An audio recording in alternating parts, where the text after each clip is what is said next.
Hi hello നമസ്കാരം. ഇതെന്താ സാധനം എന്ന് മനസ്സിലായോ? ഇതാണ് ഇടിച്ചക്ക, ഇടിയൻ ചക്ക എന്നിങ്ങനെ പല പേരുകളിൽ ഇതറിയപ്പെടും. ഇനി വേറെ എന്തെങ്കിലും പേരുണ്ടോയെന്നും എനിക്കറിയില്ല. എന്തായാലും നമ്മുടെ ചക്ക മുഴുവൻ മൂക്കുന്നതിന് മുമ്പ്, അതായത് അതിൻ്റെ ചുളയും കുരുവും ഒക്കെ ആവുന്നതിന് മുമ്പ് വളരെ കുഞ്ഞായിരിക്കുമ്പോൾ ഉള്ള ഫോമാണ് ഇടിച്ചക്ക. കടച്ചക്കയല്ല കേട്ടോ, കടച്ചക്ക വേറെ, ഇടിയൻ ചക്ക വേറെ.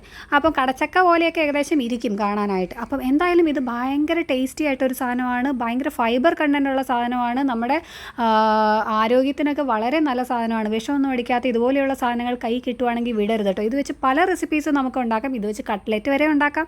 പിന്നെ ഇതുകൂടാതെ ഇടിച്ചക്ക ഉലർത്തിയത്, വരട്ടിയത്, പിന്നെ തേങ്ങ അരച്ച് വെച്ചത്, വറുത്തരച്ച് വെച്ചത്, ഇങ്ങനെ പല ഫോമിൽ നമുക്കിതിനെ ആക്കാം.